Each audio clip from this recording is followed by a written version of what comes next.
Machines have become ubiquitous in our culture. We cite them in our literature. George Orwell, a prominent figure in the world of English literature, in his novel 1984, allows us to already see as commonplace the profusely use of rhetoric in the fascination with the role played by technology in the shaping of society. The very things that we conjure up to facilitate our interaction with the world around us could just as well turn around and be used to keep us in a subjugated state.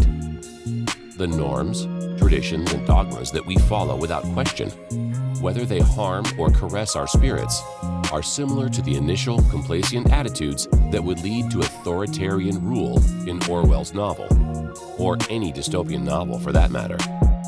We sooner become slaves to our body's desires. You know, that itch best known as short-term gratification. Soon enough, with phrases like, "I'm only human," to depict the natural weakness of humanity, and our evidencing of that being the case, we can be quite brittle.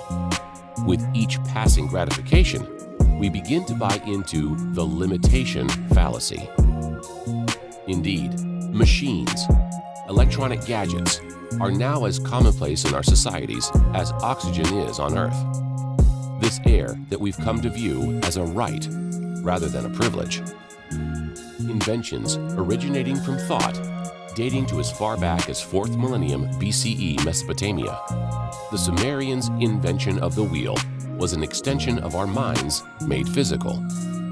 Yet, we forget that our bodies, too, are merely tools, like machines, extensions of our minds, needed to navigate the three-dimensional world of matter. Those early inventions, as the aforementioned wheel, were the building blocks to contemporary civilizations in their quest for grandeur, for accomplishment, happiness. In essence, the desire to attain perfection. As the human race evolved, we built upon what had already been done, reducing the production time needed for the creation of a range of machines and gadgets. Ford's Model T vehicles were on the market for an entire generation. That's immensely slow by today's standards, I mean, where production of models by car manufacturers only has 6 to 18 months on the market before it finds itself replaced by a younger model. I'm honestly just talking about cars here. Such expectations make our generation the largest consumer base to have ever lived. What am I getting to? Simply put, the human body. We should make sure to always remind ourselves, no a feat, a machine paralleled by no other gadget. This tool or device or machine has lasted the test of time.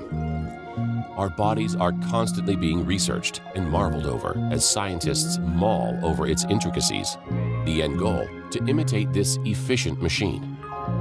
Despite the human body's fragility compared to metal, one can only imagine the unveiling of this biological machine. The P580 comes fully equipped with efficiency self-protection mechanisms of its vital parts or organs, top-of-the-line, innovatively set-up excretory system. It is a machine that continues to handle the pressures placed on it by the mind to outperform itself, and handle it with grace, might I add.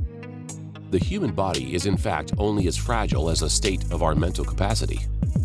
Think of people who perform what we apprehend as illustrative of superhuman feats, breaking slabs of concrete with their bare hands.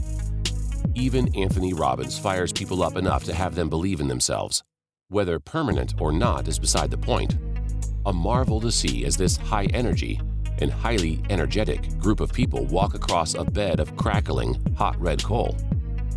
Their chi, or spirit, essence, life force, or energy, at that point, becoming more energetic than the highly energetic combusting carbon atoms laid out underneath their feet. In effect, depending on our mind's will and focus, the limits to our body's fragility fall into question. Since theoretically it is proportional to your mind's capabilities, it, as such, has the potential of being the hardest material known to us. Sit back and enjoy the show, folks. I believe that, as technology progresses, we'll begin to see ourselves less in superficial terms, vainly judging each other's bodily vessel, and begin to recognize this vessel as the biological machine that it is. I know what I desire, but can I get it? We'll get into this business of doubt later, but once and for all, let's clear up this point. This point of whether or not you can accomplish that which you desire with all your heart.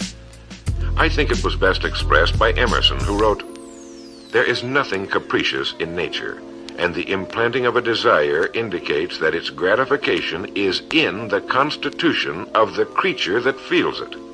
In other words, you would not have the desire unless you were capable of its achievement. Each of us has a built-in governor, and our desires are modified by our abilities and leanings. Whatever it is that you desire with all your heart, understand once and for all that it can and should be yours. In Think and Grow Rich, Napoleon Hill cites example after example of why your burning desire is nothing more than an accurate picture of what you will one day become. So right here, firmly establish in your mind that which you desire more than anything else. For, as Helvetius put it, by annihilating the desires, you annihilate the mind. Every man without passions has within him no principle of action, nor motive to act. A good way to determine whether or not you really have a burning desire is to examine the way you go after it. If you go after that which you think you desire tentatively, timidly, in an attempt to play it safe, you don't have a burning desire at all. You can't get to second base if you keep one foot on first. But if you're willing to burn your bridges behind you and say once and for all, "This is it, this is what I will do, and I will never retreat, I'll never go back," then you have the sort of desire that can only end in success. It takes that kind of resolve to be able to keep picking yourself up after the falls you're bound to take. The only people who don't make mistakes are those who never try anything. The timid feeders in the lagoon who never venture into the broad deep sea beyond. While these principles will work for anything you may want, a more harmonious home life, a more successful career, for our example, let's say your desire happens to be more money, to better care for your family and provide for your future years, to get your share of the prosperity that lies ahead. Napoleon Hill gives us 6 definite, practical steps to follow. 1. Fix in your mind the exact amount of money you desire. It is not sufficient merely to say, "I want plenty of money." Be definite as to the amount. There's a psychological reason for definiteness, which will be described in a subsequent principle. Number 2, determine exactly what you intend to give in return for the money you desire. There's no such reality as something for nothing. 3, establish a definite date when you intend to possess the money you desire. And 4, create a definite plan for carrying out your desire and begin at once, whether you're ready or not, to put this plan into action. 5, write out a clear, concise statement of the amount of money you intend to acquire, name the time limit for its acquisition, state what you intend to give in return for the money, and describe clearly the plan through which you intend to accumulate it. 6, read your written statement aloud twice daily, once just before retiring at night and once after arising in the morning. As you read, see and feel and believe yourself already in possession of the money, or whatever your goal happens to be. It's important that you follow these instructions to the letter. Play this part of the record over until you have it down to your satisfaction, for this is by far the most important of the 13 principles, and this chapter of the book ends with these words. Through some strange and powerful principle of mental chemistry, which she has never divulged, nature wraps up in the impulse of strong desire that something which recognizes no such word as impossible and accepts no such reality as failure.